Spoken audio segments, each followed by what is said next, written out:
नमस्कार दोस्तों, मैं विनोद वाकुलिया एक बार फिर से आप सभी का हमारे YouTube channel diary study point पे स्वागत है। आज की वीडियो अत्यंत इम्पोर्टेंट होने वाली है। हिंदी साहित्य का सेकंड पेपर कहानी और उपन्यास, इसके मैं इम्पोर्टेंट क्वेश्चन लेकर आया हूँ, निबंधात्मक क्वेश्चन। ठीक है, तो इन पर अपन बात करने वाले हैं। तो आइए वीडियो को स्टार्ट करते हैं।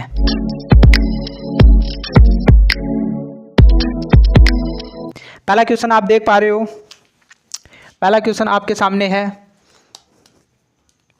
चंद्रधर शर्मा गुलेरी द्वारा रचित उसने कहा था कहानी की मूल विशेषताओं का वर्णन करो। ठीक है, चंद्रधर गुलेरी, ठीक है, चंद्रधर शर्मा गुलेरी ने ये कहानी लिखी है। उसने कहा था, ठीक है, इसकी क्या लिखनी है अपन को? मूल विशेषता लिखनी है। ठीक है, लेकिन मैं एक बात आपको विशेष बताना चाहूँगा कि कोई भी कहानी आप पढ़ रहे हो ना, तो यदि आपके पास में टाइम नहीं है ना, तो उसका सार याद कर लो। वहाँ पर आप धोखा नहीं खाओगे। क्यों? क्योंकि आपने पूरी कहानी का सार याद कर लिया। एक चीज़ तो आपको क्या ध्यान होना चाहिए, एक तो आपको ये ध्यान होना चाहिए कि लेखक कौन है उसका। ठीक है, कहानी को लिखने वाला कौन है, ये ध्यान होना चाहिए। दूसरा है जो कहानी का जो सार है ना, यानी सारांश बोल दो, जो सारांश है वो ध्यान होना चाहिए मोटा मोटा। तो है ना, जो आप अच्छे अंक ला सकते हो, क्योंकि क्वेश्चन को कहीं से भी वो घुमा कर दे सकता है, बात वो ही होगी। ठीक है, तो इस प्रकार आपको याद करना है इन चीज़ों को, सारी को। दूसरा क्वेश्चन आप देख पा रहे हो, ये दूसरी कहानी आ गई। पूस की रात कहानी की समीक्षा कीजिए।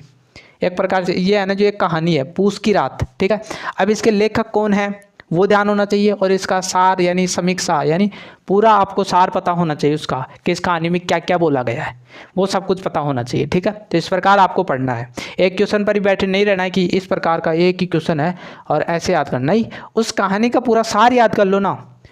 तो उससे संबंधित यदि कोई सा भी क्वेश्चन आओ उसको लिख दो, अच्छे अंक आने वाले हैं। ठीक है, और कहानी तो आपको पता है कि वैसे ही याद हो जाती है, दादा दादी सुनाते थे कहानियाँ, वैसे ही याद हो जाती है कहानियाँ, तो एक बार पढ़ोगे तो याद हो जाएगा। ठीक है, तीसरा क्वेश्चन है यहाँ पर, गदल कहानी की संक्षिप्त परिचय देते हुए, इसका थोड़ा सा परिचय देते हुए, इसकी जो नायिका है ना, नायिका का नाम क्या है? गदल।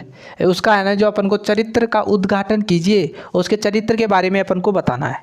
ठीक है, गदल जो नायिका है, क्योंकि कोई भी कहानी होती है उसमें कोई पात्र होते हैं बहुत सारे, 4 भी पात्र हो सकते हैं, 2 भी हो सकते हैं, 1 भी हो सकता है, 1 तो नहीं होगा, लगभग आप देखोगे तो 2 या 3 तो पात्र होते ही हैं। ठीक है, यहाँ तक क्लियर हो गया।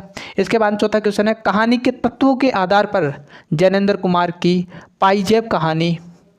ये पाइजेब एक प्रकार की कहानी है, किसने लिखी थी? जैनेंद्र कुमार ने। ठीक है, इसकी अपन को समीक्षा करनी है। ऐसे क्वेश्चन आने वाले हैं, समीक्षा का मतलब उसमें पूरा का पूरा आपको सार आ जाता है। ठीक है, इसके बाद में 5वां क्वेश्चन है, पुरस्कार कहानी की नायिका मधुलिका की चारित्रिक विशेषताओं का उल्लेख कीजिए। ये सारे के सारे कितने अंकों के आने वाले हैं? 15 अंकों के आने वाले हैं। ठीक है, मैंने उस वीडियो में बताया था आपको कि आपके है ना, जो कुल कितने क्वेश्चन आने वाले? 8 क्वेश्चन आने वाले हैं। ठीक है, जिनमें से अपन को क्या करना है? 4 क्वेश्चन करना है। ठीक है, तो आसानी से कर पाओगे यदि यानी इन सबको भी याद कर लिया तो आपके अच्छे अंक आने वाले हैं। ठीक है, तो पुरस्कार जो कहानी है उसकी नायिका है मधुलिका, उसका चारित्रिक विशेषताओं का उल्लेख करना है कि वो कैसी दिखती थी, शारीरिक दृष्टि से कैसी थी, उसके विचार कैसे थे, वो सारी की सारी चीज़ इसमें आ जाएंगी। इसके बाद में आप देखोगे प्रश्न संख्या 6, सिक्का बदल गया कहानी में मानव की व्यवस्था और देश विभाजन की पीड़ा तथा त्रासदी का यथार्थ चित्रण किया गया है, सिद्ध कीजिए।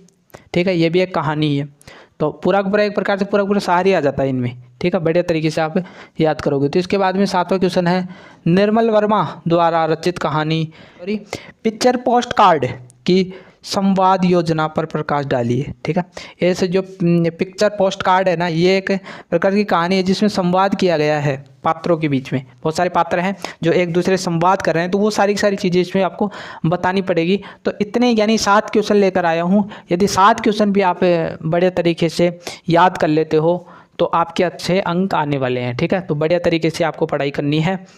यदि वीडियो थोड़ा सा भी अच्छा लगा हो तो अपने दोस्तों में शेयर करना ना भूलें, चैनल को सब्सक्राइब कर दो। आई होप आपको वीडियो अच्छा लगा होगा।